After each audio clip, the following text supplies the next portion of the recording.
नमस्कार साथियों, easy easy life YouTube channel पर आप सभी का हार्दिक स्वागत है। हम पढ़ रहे हैं राजस्थान का इतिहास एवं संस्कृति कक्षा 10, जिसका हम एक चैप्टर पूरा कर चुके हैं, राजस्थान का इतिहास एक परिचय। और आज हम इसका दूसरा चैप्टर राजस्थान के प्रमुख संत एवं लोक देवता शुरू करने वाले हैं। तो आइए शुरू करते हैं, पढ़ते हैं। लोक देवता। 13वीं सदी से राजस्थान में इस्लाम के प्रवेश एवं तुर्कों के आक्रमण के कारण राजस्थान के जनजीवन में एक नवीन परिवर्तन देखने को मिलता है। इस्लामी संस्कृति के प्रभाव और रूढ़िवाद और बाह्य आडंबर से उत्पन्न वातावरण में ऐसे प्रबुद्ध मनुष्यों की जो चिंतन धारा है, वो मंदिर मूर्तियों के ध्यान की अपेक्षा ध्यान, मनन और नाम सिमरन की दिशा प्रवाहित करने लगती है। इसी कालखंड में राजस्थान में कुछ ऐसे महान व्यक्तियों का जन्म होता है, जो अपने आचरण से और अपनी दृढ़ता से समाज को एक नई राह दिखाते हैं। आमजन भी इनकी दिखाई राह का न केवल अनुसरण करता है, बल्कि इन्हें देवता तुल्य मानते हुए इन्हें लोक देवता व लोक संत का दर्जा देता है। इस अध्याय में हम ऐसे ही कुछ महान व्यक्तित्वों का अध्ययन करेंगे। सबसे पहले हम पढ़ते हैं गोगा जी के बारे में। गोगा जी का नाम जो है राजस्थान के 5 पीरों में बड़ी श्रद्धा से लिया जाता है, जैसे पाबू जी, हरबू जी, रामदेव जी, मांगलिया मेहा जी और यहाँ पर ये है गोगा जी। ठीक है, तो ये एक दोहा है, पाबू हरबू रामदे मांगलिया मेहा पांचू पीर पधारजो गोगा जी जे हाँ। अब गोगा जी के जो पिता हैं, इनका नाम है जेवर और इनकी माता का नाम है बाछल, और इन्हें गोरखनाथ और महमूद गजनवी के समकालीन माना जाता है। गोगा जी, ये इनकी तस्वीर दिखाई गई है। गोगा जी का अपने मौसेरे भाइयों अर्जुन सुरजन के साथ संपत्ति का विवाद चल रहा था, अर्जुन सुरजन के साथ। और अर्जुन सुरजन जो है वो मुसलमानों की फौज लाके गोगा जी की गायों को घेर लेते हैं और इनका आपस में भीषण युद्ध होता है और इस युद्ध में ये सब मारे जाते हैं। अर्जुन सुरजन के साथ गोगा जी भी वीर गति को प्राप्त होते हैं। इम्पॉर्टेंट लाइन्स हमारे लिए कहाँ आती हैं कि गोगा जी का जो जन्म स्थल है ये ददरेवा चूरू में है, जो शीर्षमेड़ी कहलाता है, और इनका जो समाधि स्थल है ये है गोगामेड़ी हनुमानगढ़ में, जिसे धुरमेड़ी भी कहा जाता है। गोगामेड़ी एक स्थान है हनुमानगढ़ जिले में, ये ददरेवा वाला स्थान शीर्षमेड़ी और ये इनका धुरमेड़ी कहा कहलाता है। गोगा जी की स्मृति में गोगामेड़ी, हनुमानगढ़ और समस्त राजस्थान में भाद्रपद कृष्ण नवमी को गोगा नवमी के रूप में मनाया जाता है। इस दिन इनकी अश्वारोही भाला लिए योद्धा के प्रतीक के रूप में अथवा सर्प के प्रतीक के रूप में पूजा की जाती है। इनके पत्थर पर उत्कीर्ण सर्प मूर्ति युक्त पूजा स्थल प्राय गांवों में खेजड़ी के वृक्ष के नीचे होते हैं। गोगा जी को जाहर पीर भी कहकर पूजने से सर्पदंश का विष प्रभावहीन हो जाता है। हिंदू इन्हें नागराज तो मुस्लिम इन्हें गोगा पीर के रूप में इनकी पूजा करते हैं। ठीक है, हिंदू नागराज के रूप में और मुस्लिम गोगा पीर के रूप में इनकी पूजा करते हैं। अब ये देख ली, ददरेवा जो है ये शीर्षमेड़ी है, गोगामेड़ी धुरमेड़ी है। भाद्रपद कृष्ण नवमी को इनका मेला भरता है। इन्हें जाहर पीर भी कहा जाता है और खेजड़ी के वृक्ष के नीचे इनके जो सर्पयुक्त मूर्तियां हैं वो इनके पूजा स्थल कहलाते हैं। अब बात करते हैं हम वीर तेजा जी के बारे में। वीर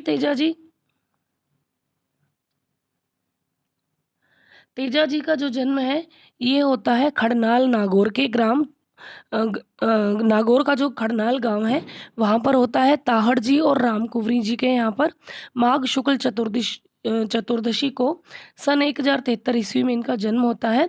जब तेजा जी अपनी पत्नी पेमल को लेने अपने ससुराल पनेर गए हुए थे, तब उसी दिन ही मेर जाति के जो लोग हैं वो लाछा गुजरी की गायें चुरा कर ले जाते हैं।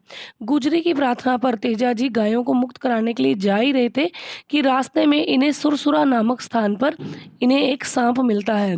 तेजा जी ने सर्प को डसने से रोकते हुए वचन दिया कि वे गायों को मुक्त कराने के बाद स्वयं यहाँ आएंगे। भीषण संघर्ष के बाद तेजा जी गायें मुक्त कराने में सफलता प्राप्त करते हैं, लेकिन अत्यधिक घायल हो जाने पर भी वे अपने वचन के अनुसार सर्प के पास आ जाते हैं। पूरे शरीर पर घाव होने के कारण इन्हें सर्प के डसने के लिए जिह्वा आगे कर देते हैं। यानी ये कहा जाता है कि इन्होंने, जब सांप ने इन्हें देखा कि तुम तो पूरी तरह से घायल हो गए हो, तो ये कहते हैं कि मेरी जीभ पर तुम काट सकते हो, वो घायल नहीं है। तो ये अपनी जिह्वा को आगे कर देते हैं। सर्पदंश के कारण सुरसुरा किशनगढ़ में जो भाद्रपद शुक्ल दशमी को इनकी मृत्यु हो जाती है और तेजा दशमी यानी भाद्रपद शुक्ल दशमी के अवसर पर ही पंचमी से पूर्णिमा तक परबतसर नागौर में इनका विशाल पशु मेला भी लगता है। तेजा जी भी गोगा जी की तरह ही नागों के देवता के रूप में पूजनीय हैं। तेजा जी को तलवार धारण किए घोड़े पर सवार योद्धा के रूप में दर्शाया जाता है, जिनकी जिह्वा को सर्प डस रहा है। मान्यता है कि अगर सर्प दंशित व्यक्ति के दाएं पैर में, कौन से पैर में, दाएं पैर में तेजा जी की तांती डोरी बांध दी जाए तो उसे विष नहीं चढ़ता है। लोक देवताओं से संबंधित यह मान्यताएं और कथाएं अक्षरश सत्य हो आवश्यक नहीं है। इनका मूल उद्देश्य इन कथाओं से जुड़ी शिक्षाओं यथा निर्बल की रक्षा, वचन का पालन आदि आम जन तक पहुंचाना रहा है। अब देखिए पाबू जी का जन्म धांधल जी राठौड़ के यहाँ 1239 ईस्वी को कोल्लू गांव में हुआ। धांधल जी राठौड़ के यहाँ पर पाबू जी का जन्म होता है कोल्लू गांव में। इतिहासकार मोहनोत नैन्सी, महाकवि मोडजी आशिया और लोगों में प्रचलित मान्यता के अनुसार पाबूजी का जन्म वर्तमान बाड़मेर से 8 कोस आगे खारी खाबड़ के जूना नामक ग्राम में अप्सरा के गर्भ से हुआ था। पाबूजी का विवाह अमरकोट के सूरजमल सोढ़ा की पुत्री सोढ़ी के साथ हुआ था। विवाह के मध्य ही उनके प्रतिद्वंदी बहनोई जो जायल नागौर के नरेश थे, जींदराव खींची, इन्होंने पूर्व वैर के कारण देवल चारनी की गायों को घेर लिया। देवल ने पाबूजी से गायों को छुड़ाने की प्रार्थना की। 3 फेरे लेने के पश्चात चौथे फेरे से पहले ही वे देवर चारनी की केसर कालमी घोड़ी पर सवार होकर गायों की रक्षार्थ रवाना हो गए। कड़े संघर्ष में 1276 ईस्वी में पाबूजी अनेक साथियों सहित वीर गति को प्राप्त हुए।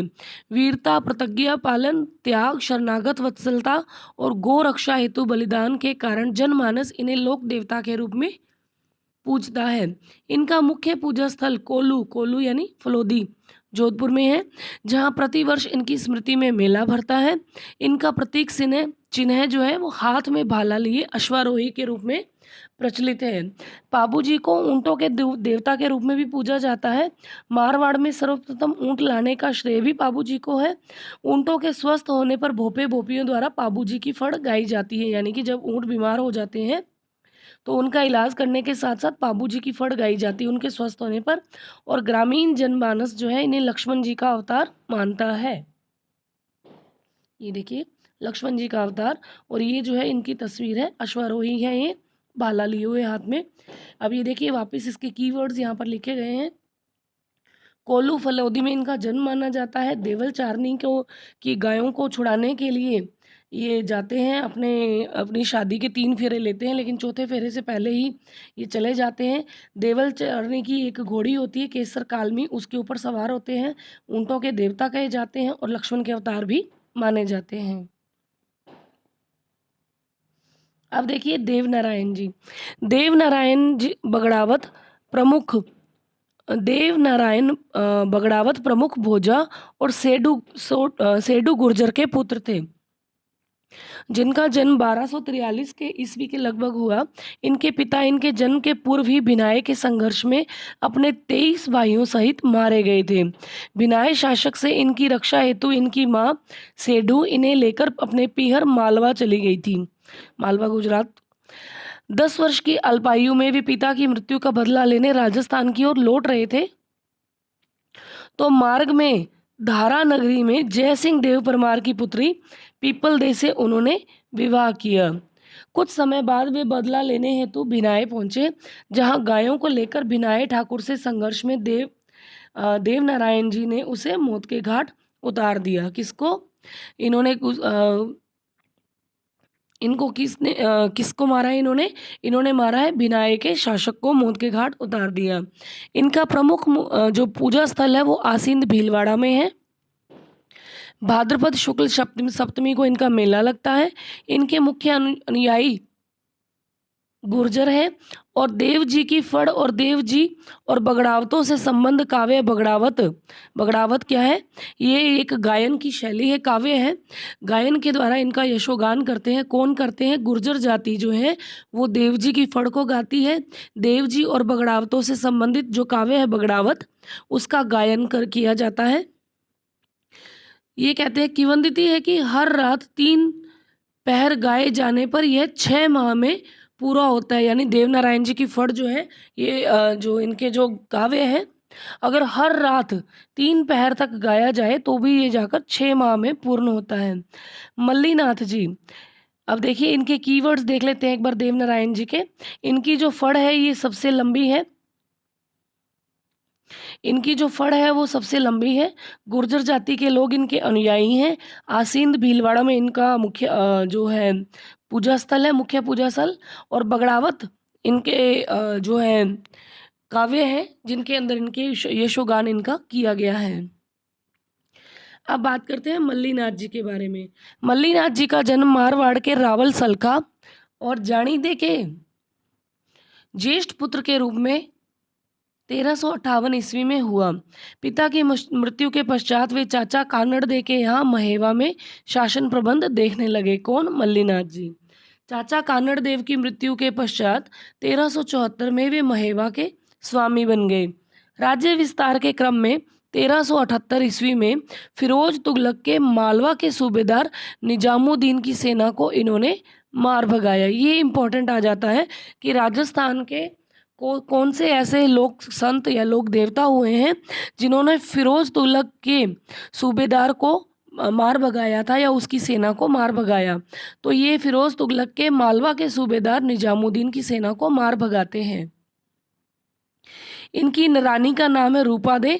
इनकी प्रेरणा से वे 1389 में उगमसी भाटी के शिष्य बन जाते हैं। अब इनके गुरु का नाम पूछा जा सकता है कि मल्लीनाथ जी के गुरु का नाम कौन था? तो उगमसी भाटी। और योग साधना की दीक्षा प्राप्त की।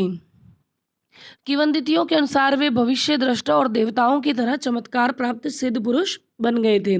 मल्लीनाथ जी ने मारवाड़ के सारे संतों को एकत्र करके 1399 में एक वृहत हरि कीर्तन आयोजित करवाया।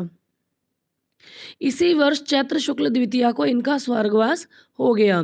लूनी नदी के तटवर्ती तिलवाड़ा यानी जो बाड़मेर गांव में इनका मंदिर है, जहां प्रतिवर्ष चैत्र कृष्ण एकादशी से चैत्र शुक्ल एकादशी तक विराट पशु मेला लगता है।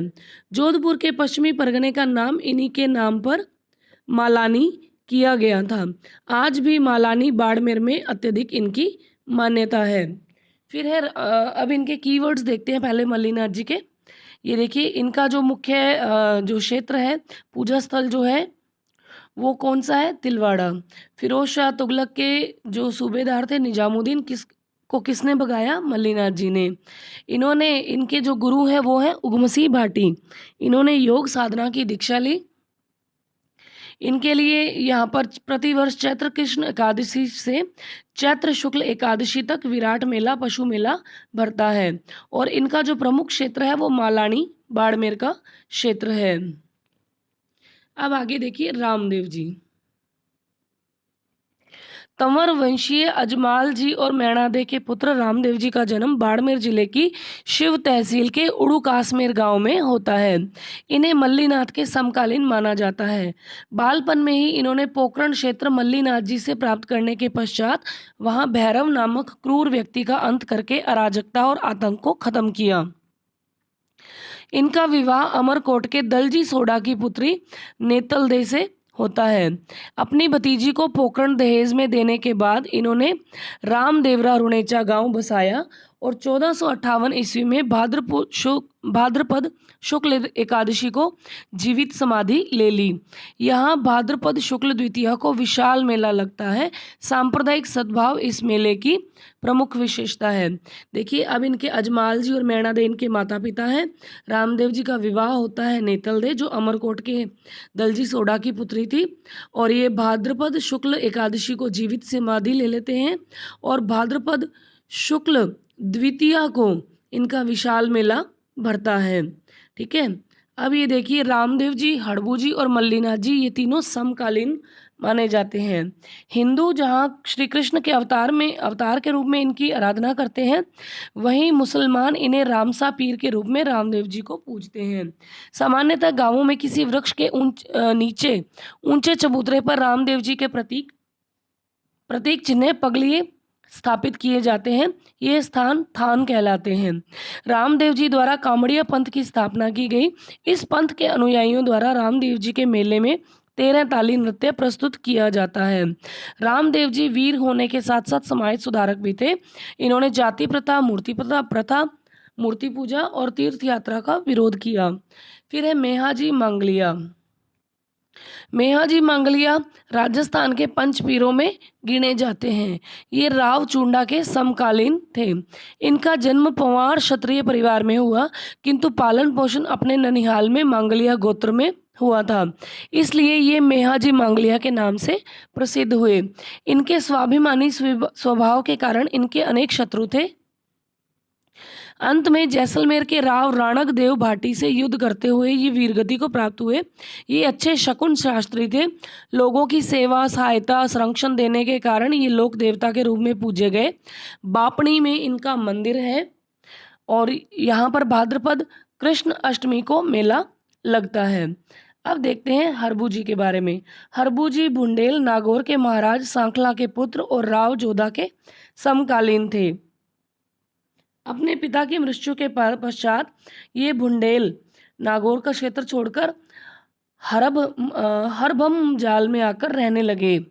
यहाँ रामदेव जी की प्रेरणा से इन्होंने अस्त्र शस्त्र त्याग कर उनके गुरु बालीनाथ जी से दीक्षा ले ली।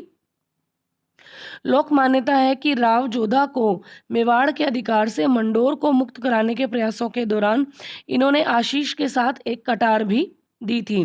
किसको दी थी? राव जोधा को। इस सहायता और आशीर्वाद से यह भूभाग जोधा के अधीन आ गया, तो जोधा ने इन्हें बेंगटी गांव प्रदान किया।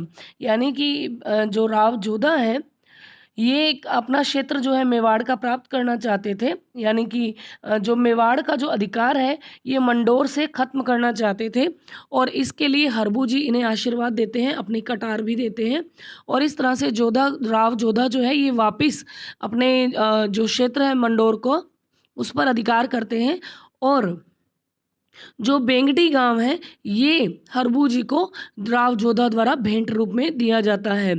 अब देखिए, हरबू जी को बड़ा शकुन शास्त्री, वचन सिद्ध और चमत्कारी महापुरुष माना जाता था। इनका प्रमुख स्थान बेंगटी फलोदी में है।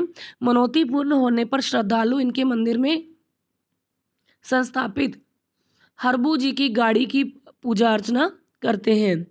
अब देखिए, अकबर के चित्तौड़गढ़ दुर्ग पर आक्रमण के समय, यानी कि 1568 में जब आक्रमण होता है, इस समय अपूर्व वीरता व साहस दिखाने वाले कल्ला जी की मेवाड़ अंचल में 4 हाथों वाले लोक देवता के रूप में प्रसिद्धि है। मान्यता है कि सिर कटने के बाद भी कल्ला जी का धड़ मुगलों से लड़ता हुआ रुंडेला तक जा पहुंचा था। अब बात करते हैं कुछ लोक संतों की। सबसे पहले देखते हैं धन्ना जी के बारे में। राजस्थान में धार्मिक आंदोलन का श्री गणेश करने का श्रेय धन्ना जी को जाता है। धार्मिक आंदोलन का श्री गणेश धन्ना जी द्वारा माना जाता है। इनका जन्म टोंक जिले में के धूमन गांव में 1415 ईस्वी में जाट परिवार में हुआ। बाल्यकाल से प्रवृत्ति इनकी धार्मिक थी। कालांतर में धन्ना काशी जाकर आचार्य रामानंद के शिष्य बन जाते हैं। गुरु रामानंद के प्रभाव से ये निर्गुण उपासक हो गए और रामानंद ने इन्हें घर पर ही रहकर भक्ति करने का आदेश दिया, तो ये अपने पैतृक व्यवसाय कृषि में रम गए और अपनी आत्मशुद्धि का प्रयास भी करते रहे। धन्ना गुरु भक्ति में बड़ी निष्ठा रखते थे। इनका मत था कि गुरु भक्ति से ही परम पद की प्राप्ति हो सकती है।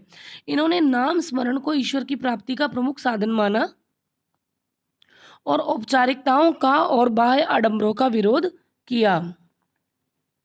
अब देखिए, पीपा जी, संत पीपा जी खींची राजपूत पीपा गागरोन झालावाड़ के शासक थे। इनका जन्म 1425 ईस्वी में हुआ माना जाता है। कालोपरांत पीपा काशी जाकर रामानंद के शिष्य बन गए। अभी हमने पढ़ा था धन्ना जी भी रामानंद के शिष्य बने, और यहाँ पर ये भी इनके जाकर शिष्य बन जाते हैं। धन्ना के समान भी इन्हें भी गृहस्थ जीवन में रहते हुए भक्ति का आदेश प्राप्त हुआ। पीपा के निवेदन पर आचार्य रामानंद अपने शिष्यों सहित द्वारिका यात्रा पर जाते हुए गागरोन पधारे। तब पीपा भी राज्य त्याग कर छोटी रानी अपनी छोटी रानी सीता सहित उनके संग हो लिए। इसके पश्चात घूमते हुए वे टोंडा यानी टोंक आए और वहां के शासक शूरसेन को अपनी दौलत संतों में बांट देने पर अपना शिष्य बनाया। अनेक स्थानों की यात्रा करते हुए वे पुनः गागरोन लौट आए और आहू तथा काली सिंध नदियों के पवित्र संगम पर एक गुफा में रहने लगे। यहाँ पर इनका मंदिर, निवास स्थान और गुफा प्रसिद्ध है। बाड़मेर जिले के समदड़ी गांव में पीपा जी का भव्य मंदिर है।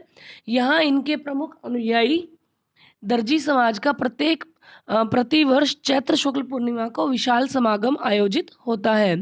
पीपा जी से संबंधित साहित्य हस्तलिखित लिखित ग्रंथ भंडारों में उपलब्ध है, जिनमें पीपा की कथा, पीपा पर्ची, पीपा की वाणियाँ, साखियाँ, पद आदि मुख्य है। ठीक है। 17वीं शताब्दी के एक हस्तलिखित ग्रंथ में पीपा द्वारा रचित एक चितावनी नामक ग्रंथ भी प्राप्त हुआ है। ईश्वर प्राप्ति में गुरु के निर्देशन को पीपा ने आवश्यक बताया है। भक्ति नाम स्मरण को ये मोक्ष प्राप्ति का प्रमुख साधन मानते हैं। पीपा मूर्ति पूजा का विरोध करते हुए ईश्वर उपासना करने पर जोर देते हैं। पीपा ऊंच नीच में विश्वास नहीं करते। प्राणी मात्र की समानता का समर्थन करते हुए कहते हैं कि ईश्वर की दृष्टि में सभी प्राणी समान हैं। अब आगे देखिए जाम्भोजी। बिश्नोई संप्रदाय के प्रवर्तक जाम्भोजी का जन्म 1451 ईस्वी की भाद्रपद कृष्ण अष्टमी को पीपासर नागौर के पंवार वंशीय राजपूत लोहट जी तथा हंसा देवी के घर में हुआ। 1483 ईस्वी में माता पिता के देहांत के पश्चात ये गृह त्याग करके सम्रातल बीकानेर में रहते हुए सत्संग और हरि चर्चा में अपना समय व्यतीत करते हैं। 1485 में इसी स्थान पर इन्होंने बिश्नोई संप्रदाय का प्रवर्तन किया। इनके जीवन और विचारों पर आचरण करने वाले बिश्नोई कहलाए। इन्होंने अपने अनुयायियों को 29 सिद्धांतों का पालन करने का आदेश दिया। जीव कल्याण और वृक्षों की रक्षार्थ प्राणोत्सर्ग करना इस संप्रदाय का इतिहास रहा है। पर्यावरण के प्रति लगाव के कारण जाम्बोजी को पर्यावरण वैज्ञानिक भी कहा जाता है। जाम्बो द्वारा रचित जो प्रमुख ग्रंथ है ये इंपॉर्टेंट है। जम्ब संहिता, जम्ब सागर शब्दावली, बिश्नोई धर्म प्रकाश और जम्ब सागर प्रमुख हैं। 1536 ईस्वी में लालासर गांव में इन्होंने अपना नश्वर शरीर त्याग दिया। तालवा गांव के निकट इन्हें समाधिस्थ किया गया। यह स्थान मुकाम कहलाता है। वर्ष में 2 बार फाल्गुन और आश्विन की अमावस्या को यहाँ पर मेले लगते हैं। पर्यावरण वैज्ञानिक कहे जाते हैं। समराथल में इन्होंने अपना प्रमुख जो है कार्य करना शुरू किया था। गृह त्याग करके समराथल बीकानेर में रहकर इन्होंने सत्संग वगैरह शुरू किए थे। पीपासर जो गांव है ये इनकी जन्मस्थली है। और मुकाम का क्या है? मुकाम वो है जहाँ पर इनको समाधिस्थ किया गया था। अब है जसनाथ जी। जसनाथी संप्रदाय के प्रवर्तक जसनाथ जी का जन्म 1482 को कतरियासर बीकानेर में हुआ। इन्हें हमीर जी जानी बाजाट और रूपादे का पोष्य पुत्र माना जाता है।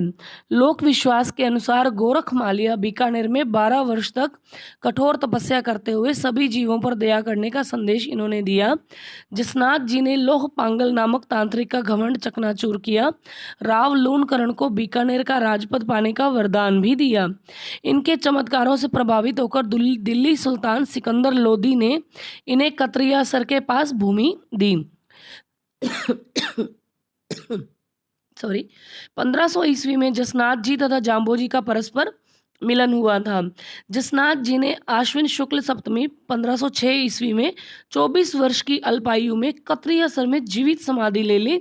इनके उपदेश सिंबू धड़ा व कोंडा नामक ग्रंथ में संकलित हैं। ये इंपॉर्टेंट है कि सिंबू धड़ा व कोंडा नामक ग्रंथ किससे रिलेटेड है? तो जसनाथियों से रिलेटेड है। फिर कतरियासर में ही जसनाथ जी की तपोभूमि और कर्म भूमि है। यहाँ वर्ष में 3 बार आश्विन शुक्ल सप्तमी, माघ शुक्ल सप्तमी और चैत्र शुक्ल सप्तमी को विशाल मेले लगते हैं। अब है लालदास जी।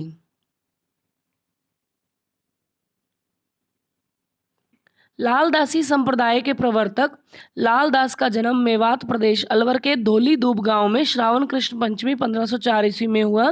इनके पिता का नाम चांदवल और गांव का नाम माता का नाम समदा था। लालदास ने तिजारा के फकीर गदन चिश्ती से दीक्षा ली और उनकी प्रेरणा स्वरूप धोली दूब छोड़कर बांधोली ग्राम में सिंह शिला पहाड़ पर कुटिया बनाई। मेवात क्षेत्र में फैली सामाजिक और धार्मिक कुरीतियों को दूर करने के लिए इन्होंने नैतिक शुद्धता पर बल दिया। संत लालदास ने हिंदू मुस्लिम दोनों धर्मों की अच्छाइयों को अपनाने के उपदेश दिए। इनका मानना था ईश्वर अल्लाह एक है और जो दूसरों को कष्ट पहुंचाता है स्वयं उसका जीवन कष्टमय हो जाता है। मेव मुसलमान लालदास जी को पीर मानते हैं। लालदास की चेतावनियाँ इनका मुख्य काव्य ग्रंथ है। नगला में 1648 ईस्वी में 108 वर्ष की दीर्घायु में इनका निधन हुआ। इनकी समाधि शेरपुर में है, जहाँ आश्विन मास की एकादशी व मार्ग पूर्णिमा को मेला लगता है। अब है संत हरिदास जी। निरंजनी संप्रदाय के संस्थापक संत हरिदास का जन्म डीडवाना तहसील के कापड़ोद गांव में हुआ। 1455 ईस्वी में होता है। इनका मूल नाम हरि सिंह सांकला था। प्रारंभ में लूटमार करना इनका पेशा था, लेकिन एक सन्यासी के उपदेशों ने इनका जीवन बदल दिया। 1513 ईस्वी में इन्होंने बौद्ध ज्ञान प्राप्त किया और अपना नाम हरिदास रख लिया।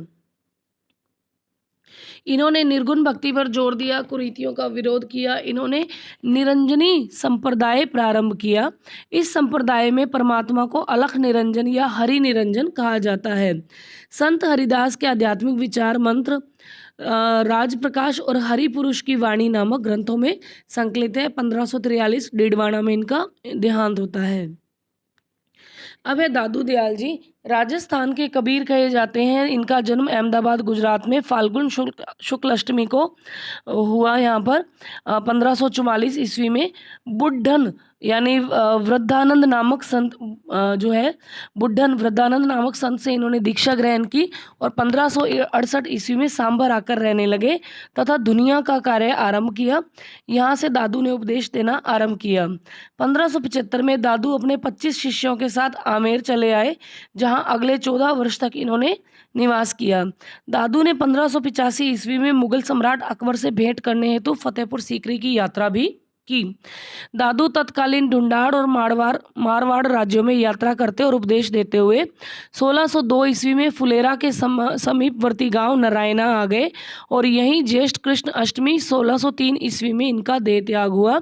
दादू के पार्थिव शरीर को उनके निर्देशानुसार ही समीपस्थ बेराणा की पहाड़ी के नीचे दादू खोल नामक स्थान पर रख दिया गया। दादू पंथी इस स्थान को अत्यंत पवित्र मानते हैं। दादू ने ब्रह्म जीव जगत और मोक्ष पर अपने उपदेश सरल भाषा में सदुकड़ी भाषा में दिए।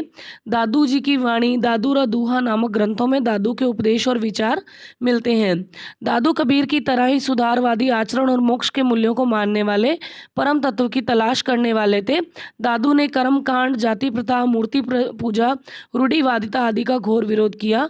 गरीब दास, मिस्किन दास, सुंदर दास और बकना दास, रज्जब, माधव दास ये सारे प्रमुख शिष्य हैं इनके दादू जी के। अब बात करते हैं मीराबाई के बारे में। कृष्ण भक्त कवयित्री और गायिका मीराबाई 16वीं सदी के भारत के महान संतों में से एक थी।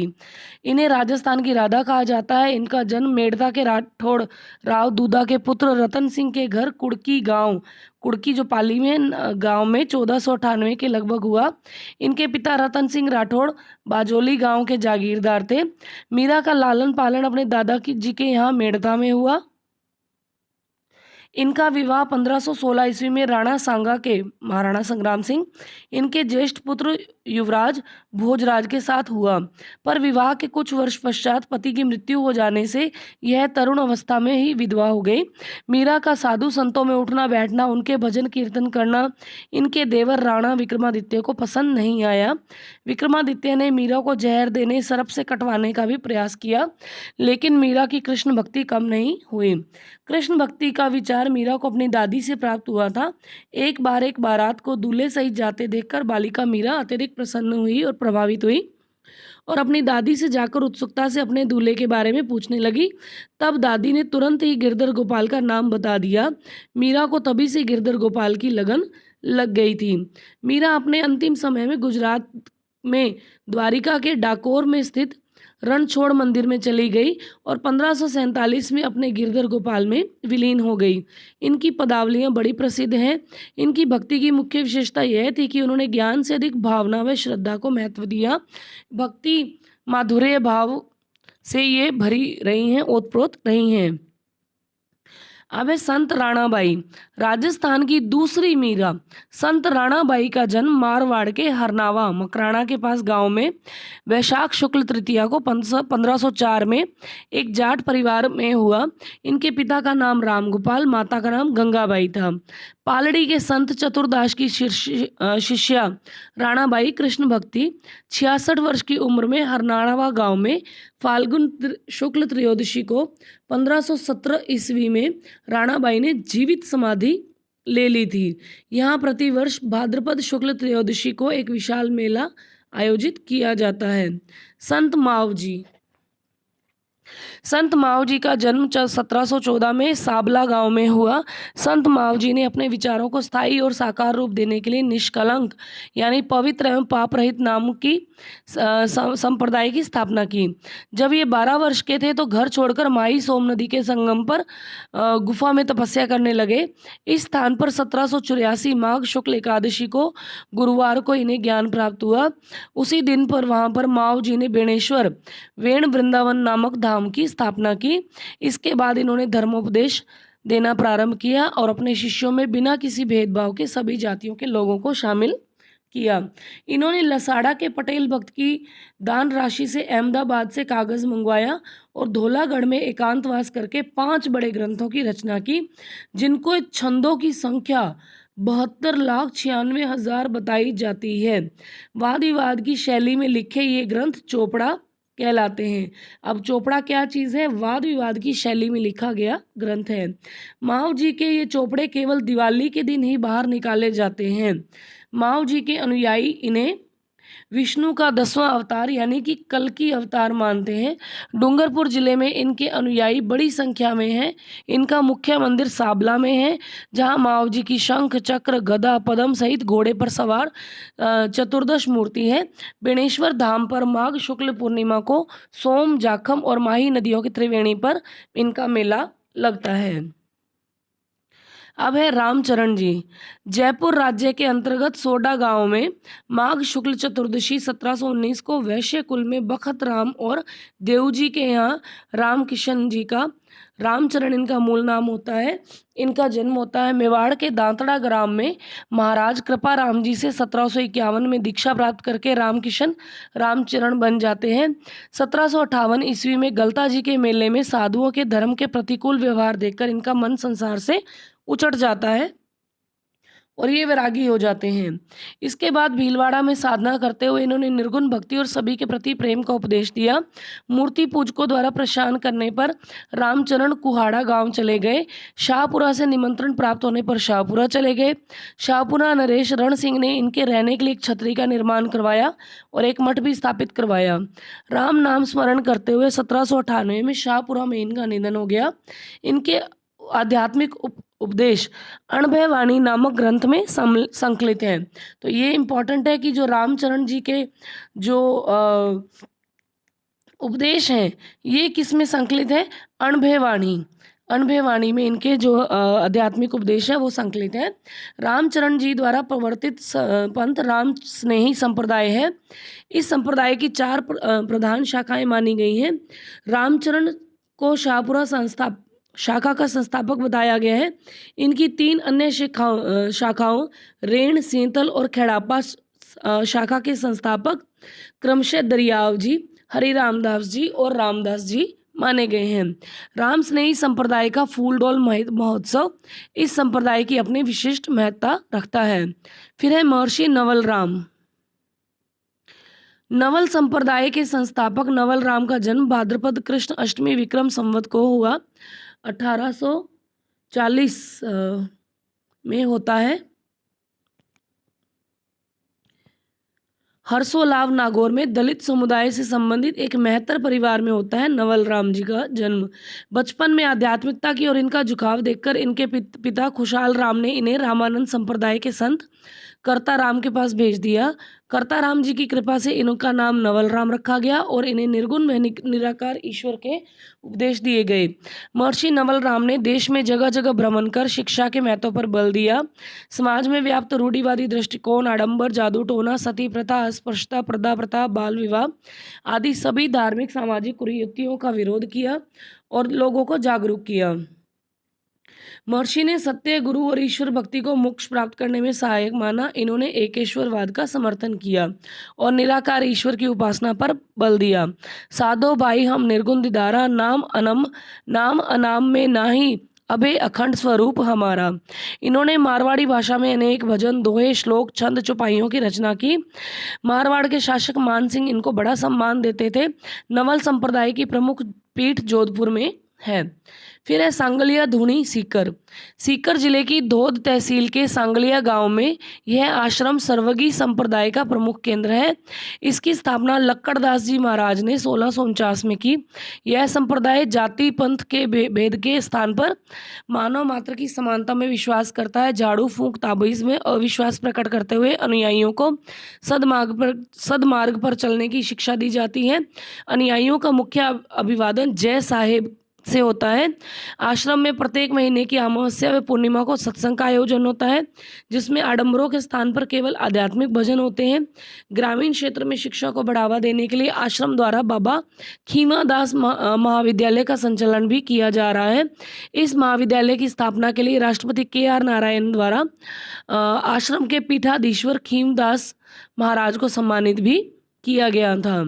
तो इस तरह से हम हमारा जो चैप्टर है वो कंप्लीट होता है। अब देखिए 5 पीरों में कौन शामिल नहीं है, तो इसमें तेजाजी शामिल नहीं है। 5 पीर कौन से थे वो हम पहले पढ़ चुके हैं, फिर से देख लीजिए। पाबू जी, रामदेव जी, गोगा जी, हड़बू जी और मांगलिया मेहा जी। ठीक है, ये मांगलिया मेहा जी 5 हैं, इसमें तेजाजी नहीं है। तेजाजी का जन्म किस जगह पर हुआ था? ये हुआ था नागौर जिले में। ठीक है, करनाल नागौर में। धन्ना जी किसके शिष्य थे? ये रामानंद जी के शिष्य थे, पीपा जी और धन्ना जी, है ना। फिर है बिश्नोई संप्रदाय के प्रवर्तक कौन है? जाम्बो जी। अब देखिए देव नारायण जी का मुख्य पूजा स्थल कहाँ पर है? ये है आसींद भीलवाड़ा में। रामदेव जी के माता पिता का नाम मैणादेव और अजमाल जी। राजस्थान का कबीर कहते हैं दादू को। मीराबाई का विवाह कब और किसके साथ हुआ? ये भोजराज के साथ हुआ था। राम स्नेही संप्रदाय के प्रवर्तक हैं रामचरण जी। और माव जी का मुख्य मंदिर कहाँ है? बेनेश्वर में। तो आज के लिए इतना ही। इजी लाइफ चैनल को लाइक, शेयर, सब्सक्राइब करना ना भूलें। चैनल के साथ जुड़े रहिए। अंतिम 30 दिनों में अपनी रणनीति इतनी स्ट्रांग बनाइए कि हम ये रीट की परीक्षा को अच्छे से पार कर सके। तो अपने कमेंट्स अपना जो फीडबैक है हमें कमेंट सेक्शन में ज़रूर दें। आज के लिए इतना ही। हार्दिक धन्यवाद, आभार।